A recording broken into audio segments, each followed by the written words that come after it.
என்னென்னு கேட்டால், அதாவது நம்ம பறவை இனங்களை பார்த்துட்டோம், விலங்கினங்களை பார்த்துட்டோம், புழு பூச்சி இனங்களை வந்து மைத்தத்தில் அதிலே பார்த்துட்டோம். நம்ம 3 விஷயம் முடிஞ்சிருச்சு. 4வது வகையான உயிரினம் என்ன இருக்குன்னு கேட்டால் கடல்வாழ் உயிரினங்கள். கடலில் இருக்கக்கூடிய கடல், குளம், நீர், யார், கம்மா எல்லாத்தையும் சேர்த்துக்கிறங்க. இப்போ கடல்வாழ் உயிரினங்களை பொறுத்த வரைக்கும் அதுக்கு என்ன சட்டம் அப்படின்னு கேட்டால், அதில் இந்த அறுத்தெல்லாம் வராது. என்னடா அதில் அறுக்கிறதுக்கு முடியாது, எங்கே போட்டு அறுக்க அல்ல அர்த்தம் வச்சுருக்கிறான் சொல்ல போனவனுக்கு தான் அதை அர்த்தாப்பில் தான் இருக்குது. அதுக்கு மேலே போட்டு அறுக்க ஒன்றும் இல்லை. அதுபோல் நீங்கள் அறுத்தாலும் அதுலேருந்து பீரிட்டு ரத்தம்லாம் வராது.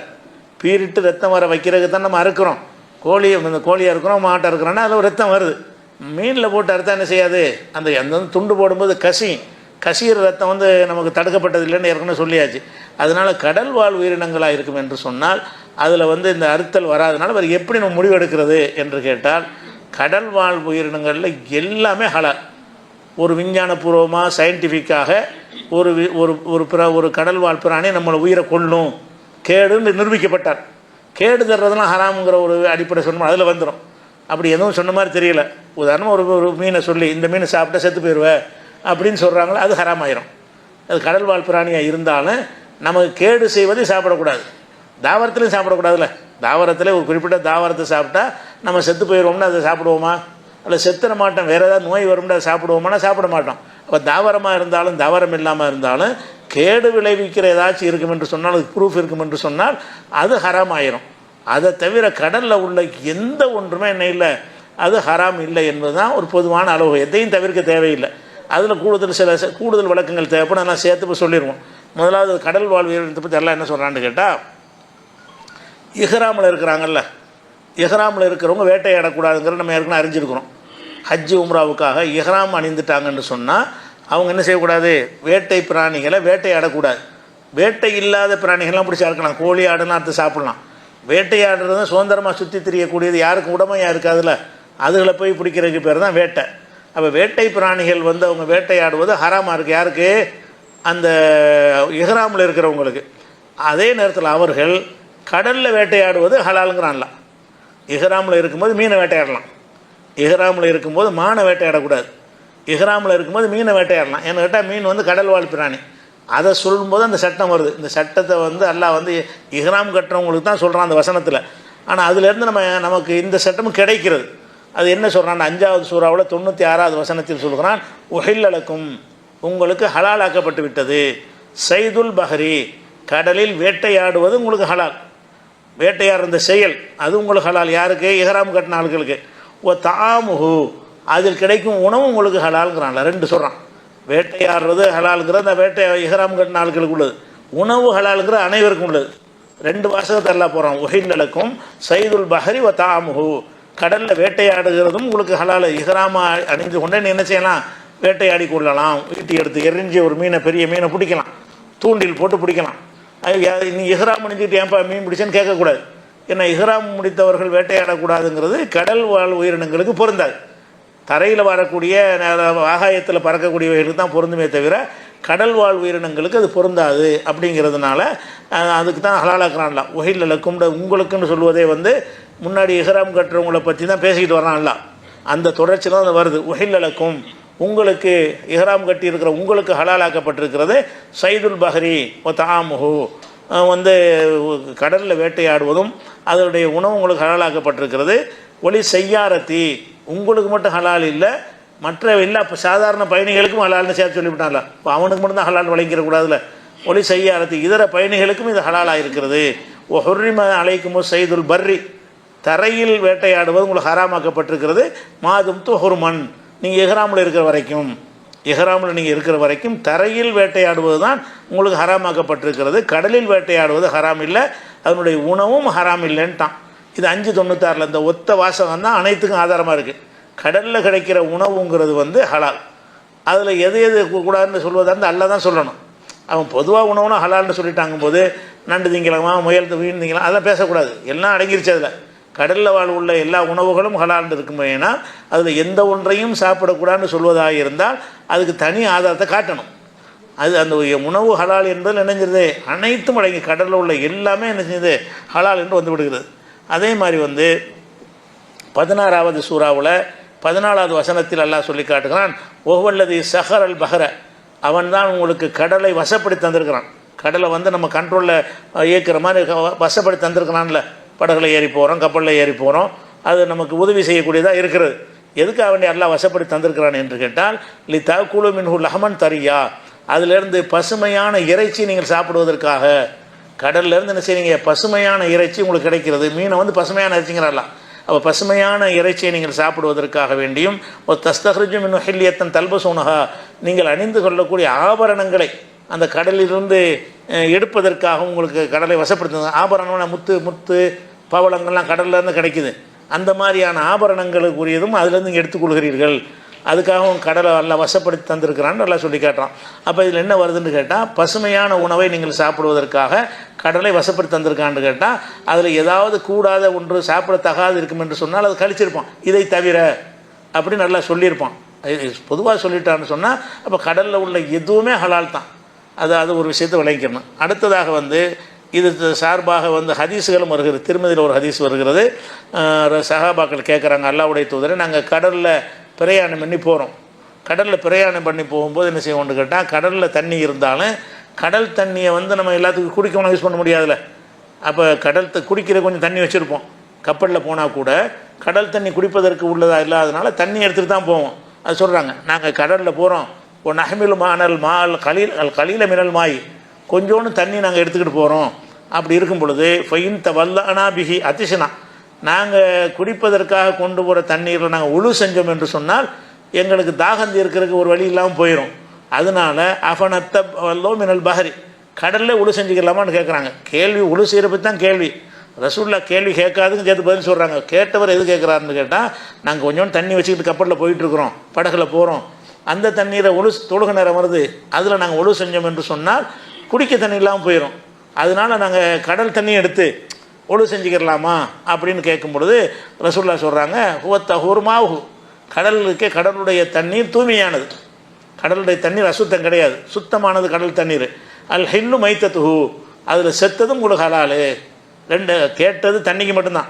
ரசூல்லா கேட்காதுன்னு சேர்த்து பதில் சொல்கிறாங்க. அத்தஹூர் மாவு, அதில் உள்ள தண்ணீர் சுத்தமான கடல் தண்ணி வந்து பியூர் தண்ணி, சுத்தமான தண்ணி, அசுத்தம் கிடையாது கடல் தண்ணி. அதனால் உப்பு தண்ணியில் உழு செய்யலாம் அப்படின்னு பிரச்சனையே கிடையாது. அதோடு என்ன செய்கிறாங்கன்னா, அல் ஹில்லு மைத்தத்துஹு, அதில் தானாக செத்து போனவைகளும் உங்களுக்கு ஹலாலு அப்படின்னா மீனை தான் சொல்கிறாங்க. அது செத்து போனவைகளும் உங்களுக்கு ஹலால்னு மைத்தத்துனா முறையாக அறுக்கப்படாது, முறையாக அறுக்கப்படாத மீன்களும் உங்களுக்கு ஹலாலு. மீனுடைய எல்லா வகையும் ஹலாலுன்ட்டாங்க. அப்போ திருமதியில் வரக்கூடிய ஹதீஸ்லையும் என்ன இருக்குதுன்னு கேட்டால், கடல் வாழ் உயிரினங்கள் ஹலால் என்று சொல்லக்கூடியதாக இருக்குது.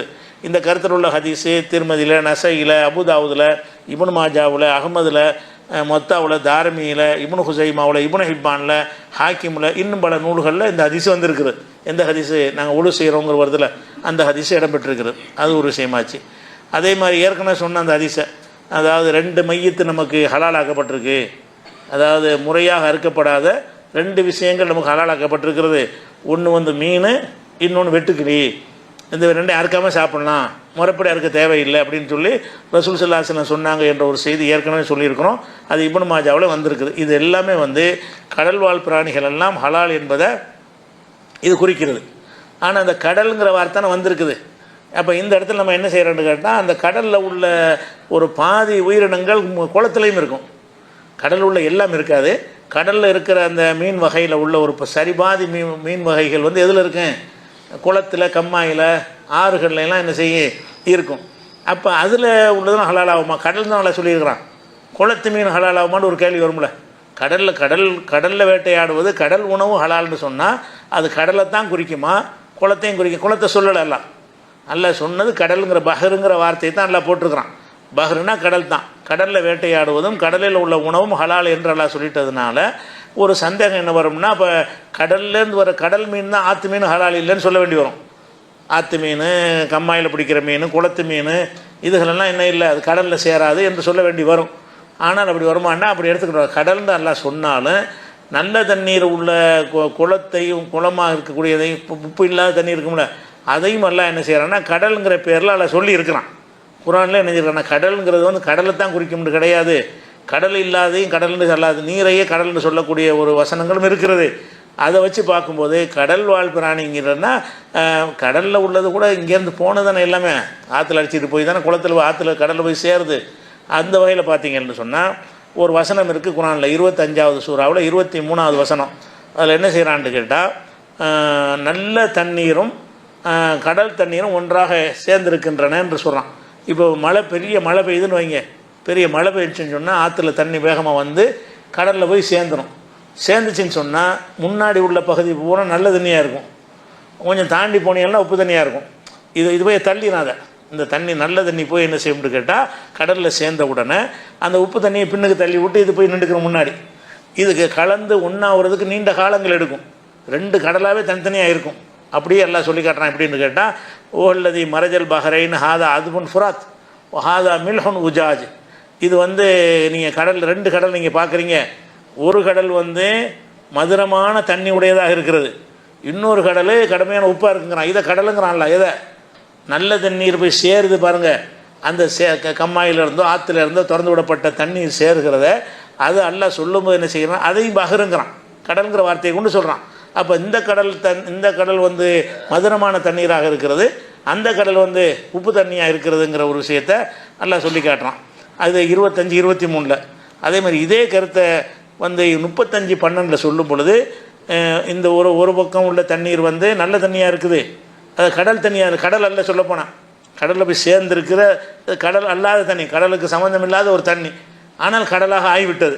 அப்படிப்பட்டது சொல்லும் பொழுது இந்த தண்ணி குடிப்பதற்கு மதுரமாக இருக்கிறது, அந்த தண்ணி ஒப்பு கரிக்கிறது அப்படின்னு நல்லா சொல்லிவிட்டு ஓ மின்குள்ளின் தாய்க்குள்ளுன்னு ரஹ்மன் தரியா 2 வகையான கடலில் இருந்தும் பசுமையான இறைச்சி நீங்கள் சாப்பிடுன்னு நல்லா சொல்லி காட்டுறோம். இதில் உள்ள மீன்கள் என்ன மீனாக இருக்கு, இந்த ஆற்றுலேருந்து போய் சேர்ந்த கடலில் போய் சேர்ந்துருக்குத அது மீனோட தானே போய் சேரும். ஆற்றுல இருக்கக்கூடிய மீன்கள் அதெல்லாம் சேர்ந்து தான் கடலில் போய் சேரும், அதுலேயும் மீன்கள் இருக்கும். அதை பற்றி எல்லாம் சொல்லும் பொழுது இதில் இருந்தும் அதில் இருந்தும் பசுமையான இறைச்சியை நீங்கள் சாப்பிடுகிறீர்கள், 2லிருந்தும் பசுமையான இறைச்சியை சாப்பிடுகிறீர்கள் என்று சொன்னால் அப்போ கடலுங்கிறது கடல்னு அர்த்தம் கிடையாது, நிலம் அல்ல, தரை இல்லைங்கிற அர்த்தம் தான். தரையில் இல்லாமல் நிலத்தில் வாழ்பவை நீரில் வாழ்பவைங்கிறோம்ல, நீர் நிலம் என்று தான் எடுத்துக்கொள்ளணுமே தவிர கடலு குளம்னு பிரிக்கக்கூடாது. எல்லாம் பிரிக்கலை, இந்த அதுலேருந்து நீங்கள் சாப்பிட்றேன்னு சொல்கிறான். அது குளத்து தண்ணீர் ஆற்று தண்ணீர்கள்லாம் பெரிய மழை வெள்ளம் முன்னாடி சேர்ந்துருச்சின்னு சொன்னால் அதில் கிடக்கிற இதுகளையும் நீங்கள் சாப்பிட்லாங்கிறான். அதெல்லாம் என்னவா தான் இருக்கும், அது கம்மாயில் உள்ள மீனாக தான் இருக்கும், குளத்தில் உள்ள மீனாக தான் இருக்கும். ஒரு இந்த பெரிய வெள்ளமெல்லாம் வந்துச்சின்னு வைங்க, பல கிலோமீட்டருக்கு இந்த நல்ல தண்ணி போயிடும், உப்பு தண்ணியை பல கிலோமீட்டருக்கு பின்னாடி தள்ளிடும். அப்போ இதிலேருந்து நீங்கள் மீன் பிடிக்கிறீங்க, அதுலேருந்து மீன் பிடிக்கிறீங்க, 2 மீனுமே உங்களுக்கு இப்போ பசுமையான இறைச்சி நல்லா சொல்லி காட்டுறான். அப்போ 35:12 வசனத்தை வைத்து பார்க்கும் பொழுது கடலில் உள்ளது ஹலால் என்பது அர்த்தம் நீரில் உள்ளதுன்னு அர்த்தம். கடல்னு அர்த்தம் கடல் மட்டும் கிடையாது, நீருன்னு சொல்லுவது. கடலுங்கிறது அந்த மக்கள் கடல் பக்கத்தில் இருந்ததுனால வேட்டையாடுறது அந்த காரணத்தினால சொல்லியிருக்கிறானே தவிர கடலுங்கிறதுல எது அடங்கு, குளமும் அடங்கும், குளம் அடங்கும், கம்மாய் அடங்கும், ஏரி அடங்கும், ஆறு அடங்கும், எல்லாமே அதில் அடங்கிடும். அப்போ நீரில் உள்ளவைன்னு தான் அதுக்கு அர்த்தம் வைக்கணும் அப்படிங்கிறது ஒன்று விளங்குறது. அப்போ அந்த மாதிரி பார்க்கும் பொழுது சில தனிப்பட்ட அந்த கடல் பிராணிகளை பற்றி மட்டும் பல தப்பான நம்பிக்கைகள் இருக்குது. கடலுள்ள எல்லாம் ஹலால்னு சொன்னாலும் சில பொருள்கள் ஹராமு மக்கூறுகள்லாம் நமக்குள்ள கருத்துகள் இருக்கிறதுனால அதை மட்டும் குறிப்பிட்டு பேசிடலாம். அதில் முதலாவது விஷயம் என்னென்னு கேட்டால் அந்த தவளை இருக்குதுல்ல, தவளையை பொறுத்த வரைக்கும் அது எதை சேரக்கூடியது என்று பார்த்தீங்கன்னு சொன்னால் அது இந்த சில அறிஞர்கள் என்ன பண்ணுறாங்கன்ற நம்ம மார்க் அறிஞர்கள் தான் என்ன பண்ணுறாங்கன்னு கேட்டால் கடல்வாழ் பிராணிகள்னு சொல்கிறது இருக்குல்ல, அது கடலில் மட்டும்தான் இருக்கணும், தரையிலையும் அது வாழ்ந்துச்சின்னு சொன்னால் அது கடலில் சேர்க்கக்கூடாது அப்படிங்கிறாங்க. எடுத்து போட்டு செத்துடணுமா. அது கடல்வாழ் பிராணின்னு சொல்வதாக இருந்தால் என்ன செய்யணும், ஒரு மீன் இருக்குது எடுத்து வெளியே போட்டால் என்ன செய்யணும், ஒரு சில நிமிடங்களில் செத்துரும். அதாவது நுரையீரல் இல்லாதவை சொல்லப்போனால் அதுக்கு நுரையீரல் கிடையாது, செவில் மூலமாக தண்ணியிலேருந்து ஆக்சிஜன் எடுத்துக்கிறது, காற்றுலேருந்து எடுக்காது. மீன்கள் என்ன செய்யணும்னு கேட்டால் நம்மளாம் ஆக்சிஜன் எங்கே எடுக்கிறோம், மூச்சிலேருந்து காற்றுல உள்ள ஆக்சிஜனை எடுத்து நம்ம வாழ்ந்து கொண்டிருக்கிறோம். அதுக்கெல்லாம் நுரையீரல் வேணும். மனிதனுக்கு மற்ற விலங்குகளுக்கெல்லாம் நுரையீரல் இருக்குது, பறவைகளுக்கெல்லாம் நுரையீரல் இருக்குது. நுரையீரல் மூலமாக என்ன செய்யணும்னு கேட்டால் காற்றுலேருந்து உள்ள ஆக்சிஜனை மட்டும் எடுத்துட்டு அந்த இதை அந்த கரியமலை வாயுவாது அதை வெளியேற்றிடும், ஆக்சிஜனை எடுத்துட்டு மற்றதை வெளியேற்றிடும். அப்படிங்கிற வகையில் படைக்கப்பட்ட படைப்பு தான் விலங்குகள், மனிதன், பறவைகள்லாம். மீன் வகைகளுக்கு என்ன கிடையாதுன்னு கேட்டால் அதுக்கு நுரையீரல் கிடையாது, பெரும்பாலும் கிடையாது. அதுக்கு என்ன இருக்குன்னா அந்த செவில் மூலமாக, செவில்ங்கிறாங்கல்ல, அந்த செவில் மூலமாக சுவாசிக்குன்னு சொல்லுவதா என்ன அர்த்தம்னு கேட்டால் அது காற்றை எடுக்காது. காற்று வந்து அது சுவாசிக்க ஏழை செத்துரும். அதற்கான ஆக்சிஜன் தண்ணிக்குள்ளே தான் இருக்கும். தண்ணிக்குள்ளே இந்த மாதிரி செவில் மூலமாக அந்த தண்ணீரை இழுத்து என்ன செய்யும், உள்ளே விட்டு அதில் ஆக்சிஜனை மட்டும் எடுத்துகிட்டு வெளியே தள்ளிக்கிட்டே இருக்கும். அந்த வாய் அசைவின் மூலமாகத்தான் அதுக்கு ஆக்சிஜன் கிடைக்கும். ஆக்சிஜன் கண்டிப்பாக வேணும். அது எங்கேருந்து எடுக்குதுன்னு பார்த்தீங்கன்னு சொன்னால் அது கடல்லேருந்து எடுத்துக்கொள்ளக்கூடியவைகளும் இருக்கிறது, வெளியில் வந்து காற்றில் எடுக்கக்கூடியவனும் இருக்கிறது. அப்போ இந்த தவளையை பொறுத்த வரைக்கும் என்னென்னு கேட்டால் அது எதில் சேரும், அதுக்கு நுரையீரல் இருக்கா இல்லையான்னு அந்த அடிப்படையில் செய்கிறாங்க.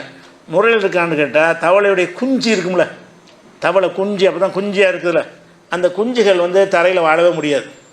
குஞ்சாக இருக்கும்போது எதில் தான் இருந்தாவணும், அது தண்ணியில் தான் இருந்தவன். தவளை குஞ்சுகள் வந்து அதை மீன்கள் மாதிரி தான் சுவாசிக்கும்.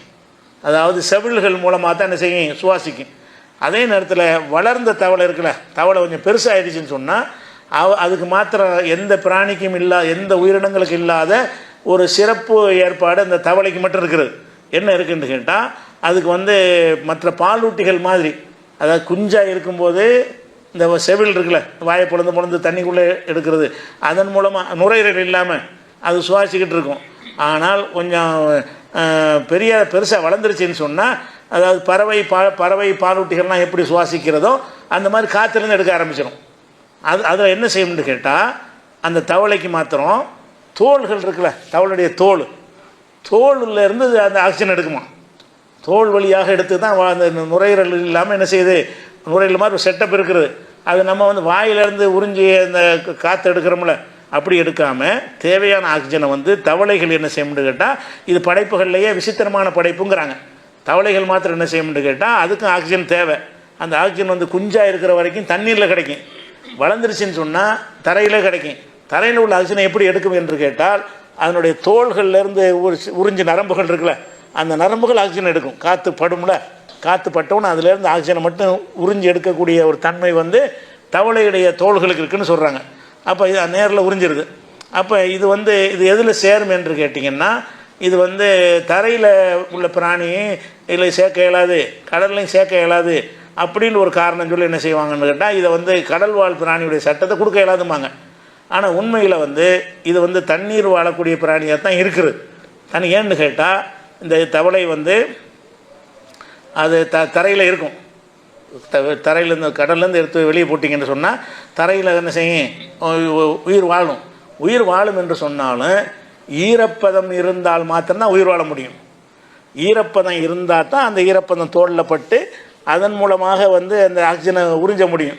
ஈரப்பதம் இல்லாத இடத்துல கொண்டு போட்டிங்கன்னா செத்து போயிடும். நம்ம குளத்தை சுற்றி ஆற்றை சுற்றி தான் தவளைகள் இருக்கும். அந்த ஈரப்பதத்தை தக்க வச்சுக்கிறோம். அப்படி உள்ள நுழைஞ்சு மரம் வெளியே வந்துடும், குதிச்சு போயிட்டு மரம் வேலை வந்து தண்ணியை மேலே ஊற்றிக்கிட்டே இருக்கணும். அதுக்கு அந்த மாதிரி தண்ணி பட்டுக்கிட்டே இருந்தால் தான் வாழ முடியாது. அதுவும் தண்ணியில் வாழக்கூடிய பிராணியாக தான் ஆகுது. கடல் வாழ் பிராணின்னு சொல்வதாக இருந்தால் கடலுக்குள்ளே தான் முங்கிட்டு இருக்குன்னு அவசியம் கிடையாது. அதுவும் வந்து நீர் பகுதி இல்லாத இடத்துக்கு கொண்டு போனால் அதுவும் செத்து போயிடும். அந்த உடம்பு ஈரமாக இருக்கணும். அந்த ஈரமாக இருந்தால்தான் அந்த ஈரமான தோள்கள் வந்து ஆக்சிஜனை வந்து காற்றுலேருந்து சுவாசிக்க இயலும். அப்போ குஞ்சாக இருக்கும்போது வேற தண்ணியில் தான் இருக்குது. அதனுடைய பிறப்பே இதில் தான் இருக்குது, தண்ணியில் தான் இருக்குது. அந்த வகையில் பார்த்திங்கன்னா இது வந்து கடல் வாழ் நீர்வாழ் பிராணியில் தான் சேர்க்கணும். தவளை வந்து நீரை விட்டு வெளியே வச்சாலும் சாகாமல் இருந்தாலும் அது எதில் சேர்க்கணும்னு கேட்டால் அது நீர்வாழ் பிராணியில் தான் சேர்க்கணும். ஏன்னு கேட்டால் அது குஞ்சாக இருக்கும்போது நீரில் மட்டும்தான் அது வெளியே கூட செத்து போயிடும்.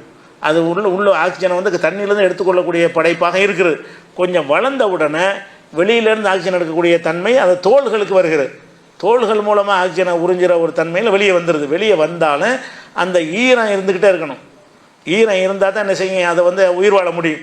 அதனால தான் எந்த தவளையாக இருந்தாலும் சரி அந்த குளம் கிணறு ஆறு அதை ஒட்டி தான் இருக்கும். கொஞ்சம் லேசாக சூடான உள்ள போய் முக்கின்னு மரம் வெளியே வந்துடும். அந்த ஈரமாக மெயின்டைன் பண்ணிக்கிட்டே வரும். அதனால தண்ணீரை கொண்டு தான் வாழ முடியுது. அது அப்படி பார்த்தீங்கன்னா நீர் அவசியம். அதுக்கு மஸ்ட்டு வாழ்வதற்கு நுரையீரல் இல்லாமல் இருந்தால் கூட உயிர் வாழ்வதற்கு நீர் அவசியம் தானே.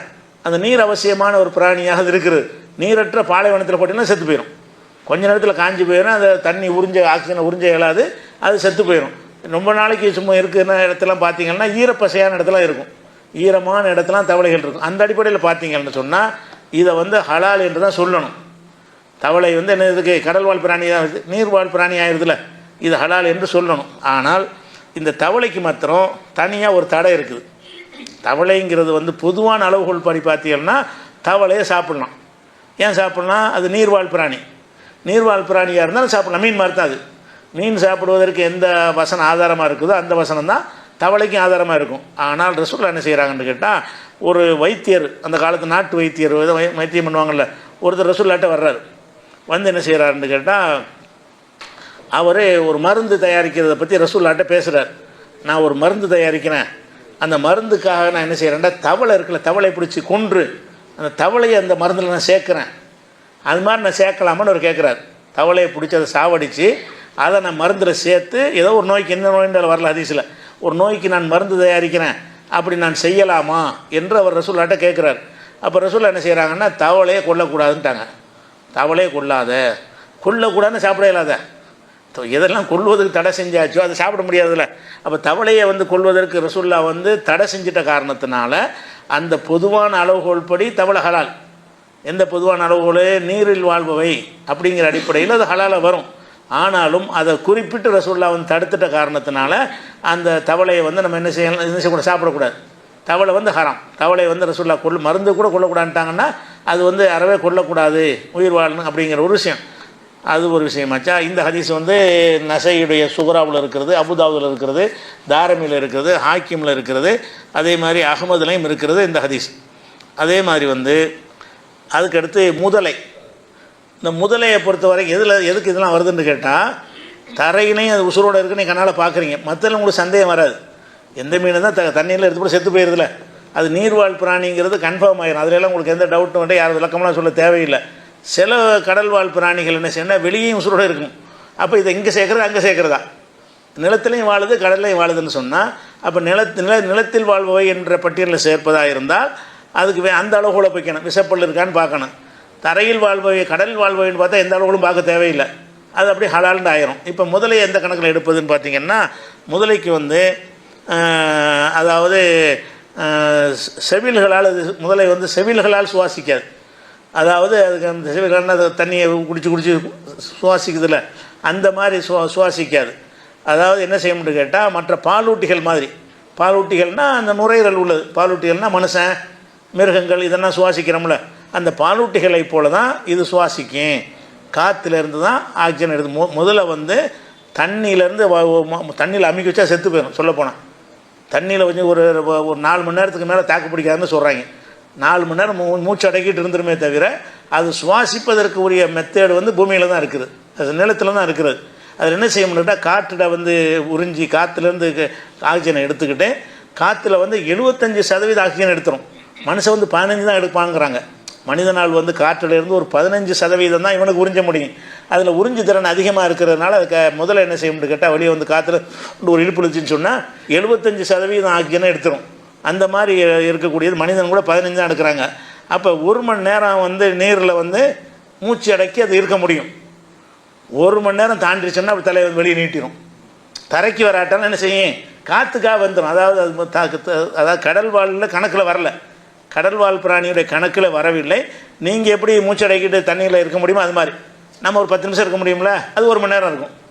நம்ம அந்த மூச்சை காற்று பூமியில் நம்ம காற்றை உறிஞ்சானாலும் கூட தண்ணிக்குள்ளே உங்களுக்கு மூச்சு அடைக்கிட்டு இருக்க முடியுமா, முடியாதா? பயிற்சி எடுத்திங்கன்னா ஒரு அரை மணி நேரம் கூட இருக்கிறவங்களாம் இருக்கிறாங்க, அதுக்கு மேலே முடியாது. ஆனால் இது முதல்ல என்ன செய்யணும்னு கேட்டால், 1 மணி நேரத்துக்கு உள்ளேயே தாக்கு பிடிக்கும். ஏற்கனவே அந்த உறிஞ்சின ஆக்சிஜன் இருக்குல்ல, அதை வச்சுக்கிட்டு தம் பண்ணி இருந்துடும். 1 மணி நேரம் ஆச்சுன்னா அப்படி மேலே வந்து என்ன செய்யும், தலையை தூக்கி வெளியே வரணுன்ற அவசியம் கிடையாது, தலை வெளியே வந்துடும். தலை வெளியே வந்து காற்று என்ன செய்யும், இழுத்த ஆக்சிஜனுக்காக வேண்டி அது வெளியில் தான் வருதுன்ற வகையில் உயிர் வாழ்வதற்கு ஏற்ற அமைப்பு வந்து தரையில் தான் இருக்குது, தண்ணீரில் இல்லை. தண்ணீரில் உள்ள சொல்லப்போனால் உயிர் வாழ தகாத வகையில் தான் இருக்குது. தண்ணிக்குள்ளே அது இருந்துச்சுன்னா தண்ணியில் இருக்கும், தலையை அமுக்காமல் தான் இருக்கும். தலை இப்படி நீட்டிக்கிட்டே இருக்கும், நீட்டிக்கிட்டு பார்த்துக்கிட்டே இருக்கும். விளங்குதா?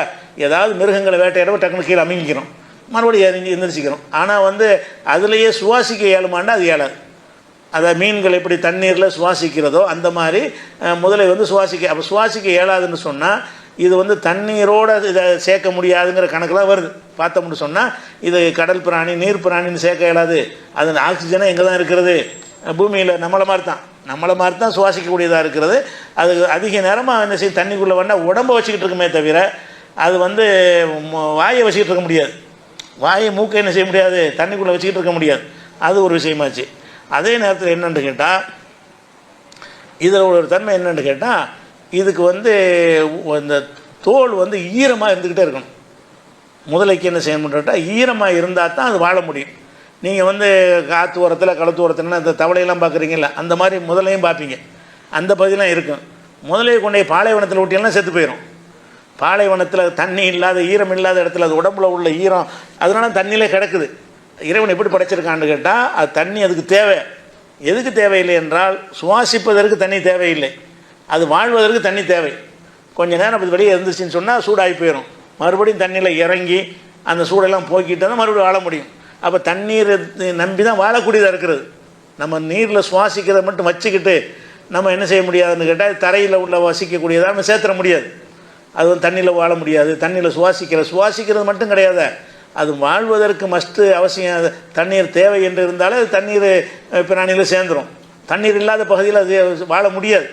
தண்ணீர் உள்ள பகுதியை ஒட்டி தான் வாழும். அந்த ஏரிகள் அந்த ஒட்டிலாம் வெளியில் நிற்கும். கொஞ்சம் நேரத்தில் மரம் உள்ளே போயிட்டு என்ன செய்யணும், மரம் ஈரமாக்கி கொள்ளணும். ஈரமாக்கவில்லை என்று சொன்னால் என்னவாயிரும்னு கேட்டால், அது வந்து வெடித்து உடம்புலாம் வெடித்து செத்து போயிடுமா. அந்த அந்த தோல் வந்து காஞ்சி போச்சுன்னு என்னவாயிரும், வெடிச்சிடும். அது ஈரப்பதம் எப்போ காயுதோ உடனே என்ன செய்யும், ஈரப்பதத்துக்காக வேண்டி ஆற்றுலையோ குளத்துல இறங்குறதுக்கு வசதியாக தான் அங்கே நிற்கும். அது இருக்கிற இடங்கள் என்னவாக இருக்கும்னா, பக்கத்தில் குளமோ பக்கத்தில் கம்மாயோ ஏதோ குட்டையோ இருக்குமே தவிர, அப்படி இல்லாத இடத்துல என்ன செய்யாது, முதல்ல வந்து இருக்க முடியாது. அப்படிங்கிறதுனால அதுவும் நீர்வாழ் பிராணிலாம் சேர்க்கணும். நீர் வாழ்வதற்கு நீர் அவசியம் ஆகிடுதுல. சுவாசிப்பதற்கு வேண்டாம் அவசியம் இல்லாமல் இருந்தால் கூட அது வாழ்வதற்கு அவசியங்கிற காரணத்தினால் அதிகமான தண்ணிக்குள்ளே கிடக்குது. அது தண்ணிக்குள்ளே தலையை மட்டும் வெளியே நீட்டிக்கிட்டு உடம்பை தண்ணிக்குள்ளே வச்சுக்கிட்டு தானே இருக்கிறது. அப்படிங்கிற வகையில் பார்க்கும் பொழுது முதலையை வந்து அது வந்து கடல் வாழ் பிராணிலாம் சேர்க்கணும், அது நீர்வாழ் பிராணிலாம் சேர்க்கணும். அதில் விஷப்பல் இருக்குலாம் பார்க்க தேவையில்லை. நீங்கள் விரும்பினா முதலையை சாப்பிட்லாம். அது வந்து முதல்ல வந்து இந்த சுவாசிக்கலைங்கிற வச்சுக்கிட்டு என்ன செய்வாங்கன்னு கேட்டால், இது வந்து நிலத்தில் வசிப்பதாகத்தான் எடுத்துணும்னு சொல்லுவாங்க. இதுக்கு இது வந்து இது கருத்து தான், இதெல்லாம் மார்க்க கருத்து கிடையாது. இதெல்லாம் வந்து அந்த பிராணிகளை பற்றின ஒரு கருத்து. இந்த கருத்தில் வந்து இதை சரி நீங்கள் கண்டீங்கன்னு சொன்னால் முதல்ல நீங்கள் சாப்பிட்டுக்கிறலாம். இல்லை அது நீர்வாழில் சேர்க்க முடியாது, மனசு ஒத்துக்கிறல, அது தரையில் உள்ளதாக தான் அதை சேர்க்கணும் அப்படின்னு உங்களுக்கு மனசில் பட்டால் அதை நீங்கள் என்ன செய்யக்கூடாது, அது சாப்பிடக்கூடாது. விஷப்பல் இருக்குதுக்கு அது பெரிய பல் என்ன செய்யுது, முதலைக்கு இருக்குது. அப்போ முதலையை பொறுத்து நீங்கள் எந்த மாதிரி தீர்மானத்துக்கு வர்றீங்க, விஞ்ஞானிகளுடைய கருத்து இப்படி தான் இருக்கிறது. முதலையை பற்றி ஆய்வு செஞ்சவங்களுடைய கருத்து அதுதான் இருக்கிறது. அது சம்பந்தமான விஷயத்தை நான் சிந்திக்கிற மாதிரி நீங்கள் சிந்திக்கணும்னு அவசியம் கிடையாது. ஆனால் மார்க்க விஷயம் தெளிவாக இருக்குது. மார்க்க விஷயம் கடல் வாழ் பிராணி வந்து ஹலால், அது மாறாது. இது கடல் வாழ்வில் சேர்க்குறதா தரை வாழ்கிற சேர்க்குறதாங்கிறத நீங்கள் ரெண்டு காரணத்தை எடை போட்டு பார்த்து இதில் சேர்க்கணும்னு நினச்சிங்கன்னா என்ன செய்யுங்க, நீங்கள் கடல் வாழ்வில் சேர்த்தா முதல்ல சாப்பிட்டு போங்க. இல்லை அது தண்ணியில் இருக்கிறையில் சுவாசிக்கவே இல்லையில அப்படி வாதம் பண்ணாமல, சுவாசிக்கவே மாட்டேங்குது, சுவாசிக்கிறது இங்கே தான் நடக்குதுங்கும் போது அதையும் நீங்கள் தண்ணியில் சேர்க்குறீங்கன்னா விட்டுருங்க, ஹராமாயிரும். ஏன்னா அது ஹராமாக்குரிய அந்த பல் அமைப்பு காரணத்தினால ஹராமாயிரும். இது மாதிரி இன்னும் சில இந்த மாதிரி சில விஷயங்கள்லாம் இருக்கிறது. இன்ஷா அல்லாஹ் அதில் நாளைக்கு அன்பிற்குரிய சகோதர சகோதரிகளே, இஸ்லாத்தின் பார்வையில் உணவு, உடை, உறைவிடம் என்ற தொடர் நிகழ்ச்சியில் நேற்றைய தினம் இறுதியாக கடல்வாழ் உயிரினங்கள்லாம் ஹலாலு, அதில் குறிப்பிட்டு எதையெல்லாம் கருத்து வேறுபாடு சொல்கிறாங்களோ அந்த பட்டியலில் சிலதை பார்த்தோம். அந்த வகையில் ஆமையை சாப்பிட்லாமா அப்படின்னு கேட்டிங்கன்னா, அது வந்து ரெண்டு கருத்து சொல்லுவாங்க. ஆமை வந்து நிலத்திலையும் வாழுகிறது என்ற காரணத்தினால், அதில் அறுத்தல் வராது என்ற காரணத்தினால் ஆமையை சாப்பிடக்கூடாது என்ற கருத்தில் உள்ளவங்களும் இருக்கிறாங்க. அது நீரில் தான் வாழக்கூடியது அப்படிங்கிறதுனால அதை சாப்பிடலாம்ங்கிற கருத்தில் உள்ளவங்களும் இருக்கிறாங்க. ஆனால் உண்மை என்னென்னு சொன்னால், ஆமைங்கிறது ரெண்டு வகை இருக்கிறது. பேருக்கு தான் ஆமையை தவிர இந்த ஆமை வேறு, அந்த ஆமை வேறு. அதாவது ஒரு விதமான ஆமைக்கு வந்து நுரையீரல் இருக்கிறது, ஒரு விதமான ஆமைக்கு வந்து நுரையீரல் கிடையாது. அப்போ நுரையீரல் இல்லைன்னு சொன்னால் தண்ணியில் தான் சுவாசிக்கும், தண்ணியில் தான் சுவாசிக்கக்கூடியதாக இருக்கும். அப்போ நுரையீரல் மூலம் சுவாசிக்கிறதுக்கு வந்து காற்று வேண்டும். நுரையீரலில் சுவாசிக்கிறதா இருந்தால் காற்று வேண்டும்.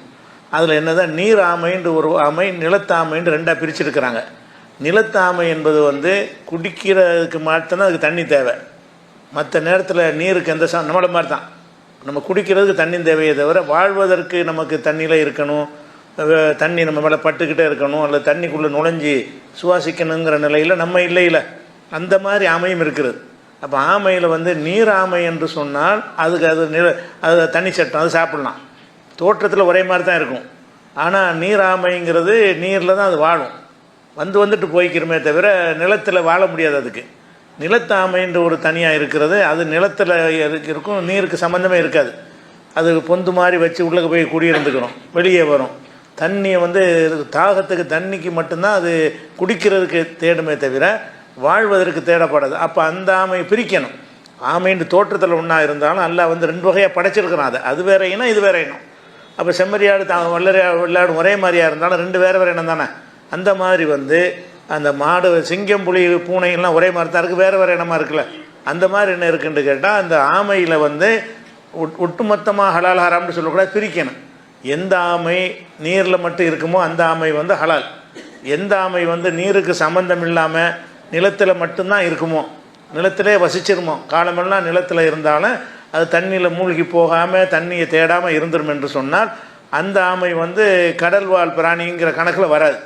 வரலைன்னு சொன்னால் வேற என்ன பார்க்கணும், அறுக்கிறதுல வருமானு பார்க்கணும். அறுத்தல் அதில் வராது, அறுக்கிறதுக்கான ஒரு அம்சம் அதில் இல்லை, அது மைத்தத்தில் வந்துடும். அந்த ஆமைகளை நம்ம சாப்பிடக்கூடாது. முறையாக அறுக்க முடியாத பிராணியாக இருந்துச்சுன்னா சாப்பிடக்கூடாதுங்கிற வகையில் வந்துடும். ஆனால் ஆமையை வந்து தோற்றத்தை வச்சு என்ன செய்கிறாங்கன்னா இதை பார்த்துட்டு அதுக்கு முடிவெடுத்துடுறாங்க, அதை பார்த்து இதுக்கு முடிவெடுத்துடுறாங்க. இந்த தண்ணி இல்லாமல் இருக்குது இந்த ஆமை, தண்ணிக்கே போக மாட்டேங்குத, அதனால இது நீரில் வாழக்கூடியது அல்லன்றாங்க. இது வேறு அது வேறேன்னு தெரியல. அது அந்த ஆமை வேறு, இந்த படைப்புலே வேறு. அறுத்து உள்ளே பார்த்தா அது ஒன்றில் வந்து சுவாசிக்கிறதுக்குரிய அம்சம் இருக்கும், ஒன்றில் சுவாசிக்கிற அம்சம் இருக்காது. அந்த மாதிரி ஆய்வு செஞ்சு கண்டுபிடிக்கிற காலத்தில் முடிவு வேறையாக இருக்குது. அந்த காலத்தில் ஆய்வு கிடையாது, தோற்றத்தை வச்சு தான் முடிவு எடுப்பாங்க. அப்போ இந்த ஆமையை பார்ப்பாங்களா, அந்த ஆமை அப்படி தான் போல இருக்குது, அதை கொண்டாந்து விட்டாலும் நிலத்தில் வாழ்ந்துரும் போல இருக்குது அப்படின்னு நினைத்து கொண்டு என்ன செய்கிறாங்கன்னா 2 கருத்து சொல்லியிருக்கிறாங்க ஆமை விஷயத்தில். அப்படி அதே மாதிரி திமிங்கலம் சாப்பிடக்கூடாதுன்னு சொல்லி எங்கள் ஊரில் இந்த இப்போ ஹனஃபி மதஹ்புக்காரங்க திமிங்கலம் சாப்பிடுவோம். திமிங்கலம்னா பெருசாக இருக்கக்கூடிய அந்த திமிங்கலம் பல சைஸில் இருக்குது. அந்த அந்த பில்டிங்களெல்லாம் திமிங்கலம் இருக்குது, இந்த இருக்குது, அவ்வளோ பெரிய திமிங்கலங்கள்லாம் இருக்குது. உலகத்தில் பெரிய பிராணி வந்து திமிங்கலம் தான். யானையோடவெல்லாம் பல மடங்கு, பல 100 மடங்கு பெருசானதெல்லாம் இருக்கிறது திமிங்கலங்கள். அப்போ திமிங்கலத்தை சாப்பிட்லாமான்னு கேட்டால் நம்ம தாராளமாக சாப்பிட்லாம். திமிங்கலத்தை ஹூத்துன்னு சொல்லுவாங்க. யூனுஸ் நபிலாம் முழுங்குச்சில, முழுங்கி அவர் உள்ளே இருந்துட்டு உசுரோட வர்றாருன்னா எவ்வளோ பெருசாக இருக்குன்னு பாருங்கள். உள்ளக்கே சுவாசிக்கிற அளவுக்கு அங்கே அதில் உள்ள இடைவெளியில் உள்ள காற்றுலே அவர் சுவாசிட்டு இருக்கிறார். அந்த மாதிரியான அளவுக்கு உள்ள பிராணிகள்லாம் மீன்லாம் திமிங்கலம் இருக்குது. அப்போ திமிங்கலம் சாப்பிட்லாமான்னு கேட்டால் கடல்வாழ் பிராணி தானே சாப்பிட வேண்டியது. இந்த பிரச்சனை முடிஞ்சு போச்சு, கடல்வாழ் பிராணியை சாப்பிடலாம். அதனால் சில காரணங்களை சொல்லி கொண்டு என்ன செய்வாங்க, திமிங்கலம் ஹனஃபி மதவில் சாப்பிடக்கூடாதும்பாங்க. அப்படிலாம் கிடையாது, விரும்பினா திமிங்கலம் நீங்கள் சாப்பிட்லாம். ரசூலுல்லாஹ் காலத்தில் நினைஞ்சிருக்குன்னா ஒரு திமிங்கலத்தில் பல சைஸ் இருக்குது. ஒரு யானை சைஸுக்கு உள்ளதெல்லாம் இருக்கிறது, யானையோட பல 100 மடங்கு பெருசுலாம் இருக்கிறது. திமிங்கலத்தில் வகை, அந்த ஒரு வகைக்கு அந்த இடம் சின்னது பெருசுங்கிற அர்த்தம் இல்லை. ஒரு வகை இவ்வளோ பெருசு தான் இருக்குது, இன்னொரு வகை இவ்வளோ பெருசாக இருக்கும்னு கணக்கு இருக்குல்ல. அந்த மாதிரி வந்து ரசூல் ஸல்லல்லாஹு அலைஹி வஸல்லம் காலத்தில் என்ன செய்கிறாங்கன்னா சஹாபாக்கள் வந்து இது ஒரு போருக்கு செஞ்சுட்டு வரும்போது ஒரு சரியான பசி, சாப்பாடு கிடைக்கல. அப்போ கடலோரத்தில் ஒரு திமிங்கலம் ஒதுங்குது. கடலோரத்தில் செத்து போய் ஒதுங்குறது. செத்தால் தான் சாப்பிட்லாம்ல. உடனே அவங்க என்ன செய்கிறாங்கன்னா அதை திமிங்கலத்தை எடுத்து சாப்பிட்றாங்க. அந்த திமிங்கலத்துடைய விழா எலும்பை வந்து என்ன செய்வோம்னு கேட்டால் அதை மேலே நட்டி வச்சு அதை உயரத்தை பார்ப்போம். 5 அடி விழா எலும்பே 5 அடி 6 அடி இருக்குது, மனித உயரத்தை விட பெருசாக இருக்கும். அப்படிப்பட்ட ஒரு பெரிய திமிங்கலத்தை நாங்கள் சாப்பிட்டோம். அதையும் என்ன செஞ்சுருக்காங்கன்னா அந்த கருவாடு மாதிரி சாப்பிட்ருக்குறாங்க. என்ன இந்த மீன் தானே, இதை வீணாக போயிருமே, அழுகி போயிரும் இல்லையா. மீனை வந்து காய வச்சு நினைஞ்சிருக்கிறாங்க. அதை 15 நாள் 20 நாள் சாப்பிட்டு ரசூலுல்லாஹ்ட்ட வந்து அது நிர்பந்தத்துக்குன்னு அவங்க சாப்பிட்றாங்க. அவங்க எதுக்கு சாப்பிட்றாங்கன்னு கேட்டால் நமக்கு பசி வேறு என்ன செய்கிறது, உணவு கிடைக்கல. அவங்க ஹராமாக இருந்தாலும் பரவாயில்லை தானே, ஹராமாக இருந்தாலும் அவங்களுக்கு கூடும் தானே. நிர்பந்த நிலையில் வந்தவங்களுக்கு அப்படி நினச்சி தான் அவங்க சாப்பிட்றாங்க. சாப்பிட்டு வந்து ரசூலுல்லாஹ்ட்ட கேட்கும் பொழுது எனக்கு கொஞ்சம் இருந்தால் தாங்கன்னு கேட்குறாங்க. அப்போ திமிங்கலம் சாதாரணமாக சாப்பிட்லாம், நிர்பந்தத்துக்கு தான் கிடையாது. திமிங்கலத்தை வந்து ஆனால் சின்ன திமிங்கலம் அவங்க சாப்பிட்டது. இது புகாரில் 4362வது ஹதீஸில் இருக்கிறது. அதே மாதிரி வந்து சில பிராணிகளுக்கு பேர் வச்சுருப்பாங்கள்ல, அந்த பேரை வச்சு என்ன செய்வாங்கன்னா ஹராமு சொல்லக்கூடியவங்களாம் இருக்கிறாங்க. கடல் பன்றின்றதுக்கு ஒரு விலா கடலில் உள்ள ஒரு மீனுக்கு வந்து கடல் பன்றின்னு பேர் வச்சு விட்டாங்க. அப்போ அந்த பன்றின்னு வந்துருச்சுல, அதனால சாப்பிடக்கூடாது.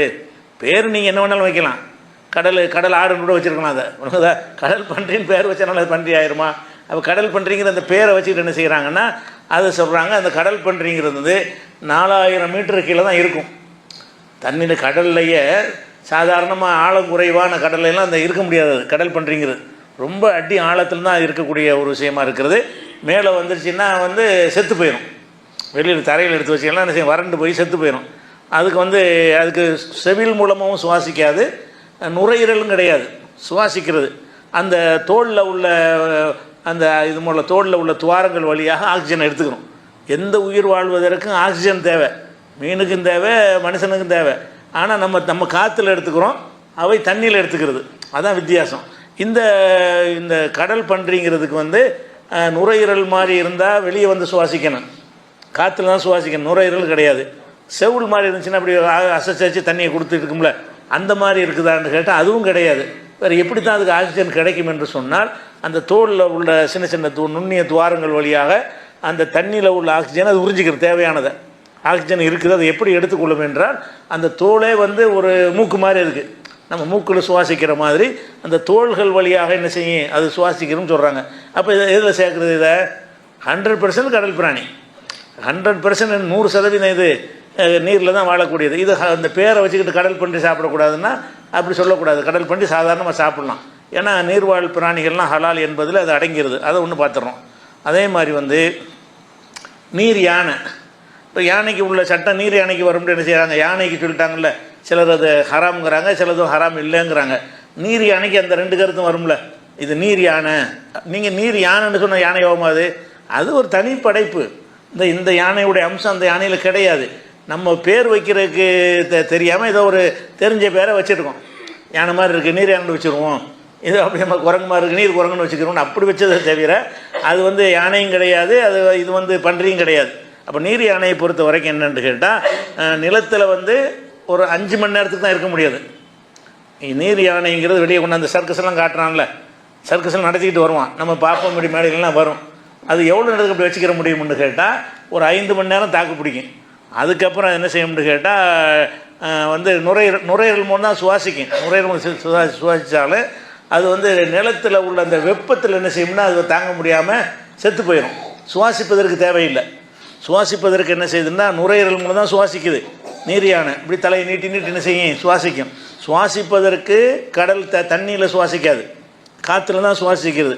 ஆனால் அந்த நீர் யானுடைய உடல் வந்து வெப்பத்தை தாங்காமல் ஒரு 4-5 மணி நேரம் அந்த வெப்ப காற்று தண்ணி படாமல் அது இருந்துச்சுன்னு சொன்னால் அதனாலேயே தோல் வெடித்து போய் நினைஞ்சிடும், செத்து போயிருங்கிறாங்க. அப்போ நீருக்கு அடியில் வந்து 5 நிமிஷம் மட்டும்தான் அது இருக்க முடியும். நீர் யானைன்னு பேரை தவிர உள்ள அமுக்குனின்னு 5 நிமிஷத்துக்கு மேலே அமுக்கி வச்சா செத்து போயிடும்.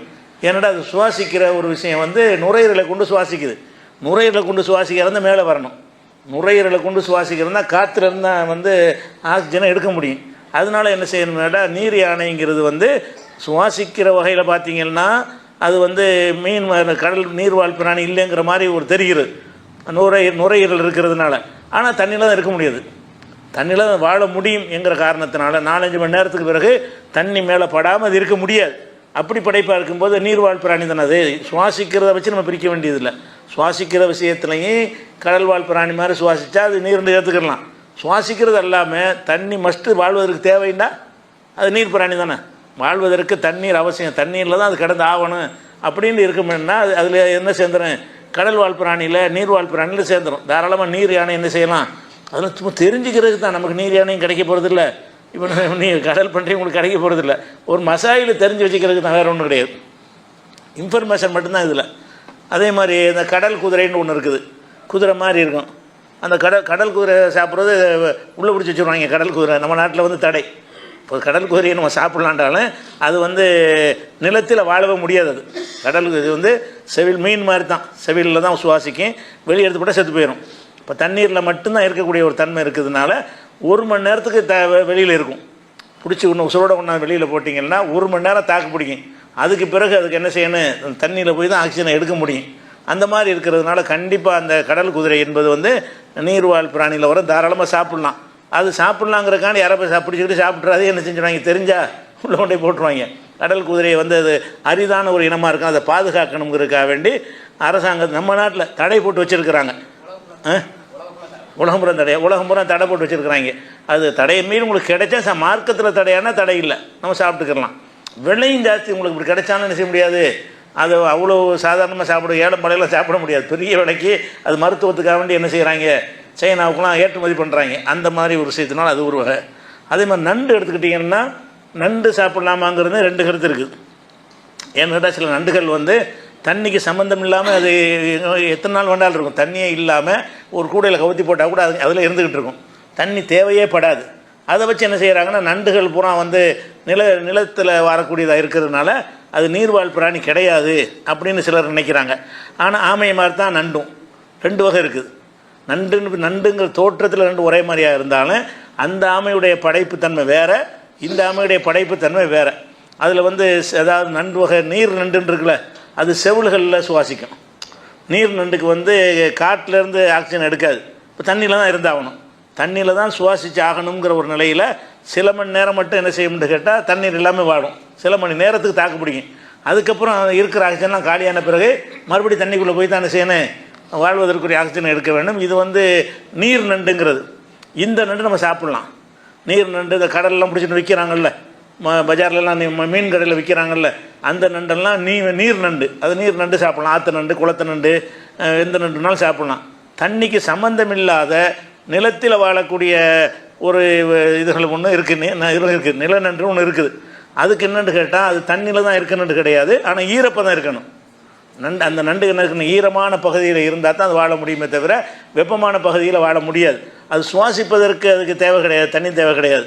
அந்த இருக்கிற நீரை தண்ணீரை ஒட்டி உள்ள பகுதிகளில் அந்த நண்டுகள்லாம் இருக்கும்.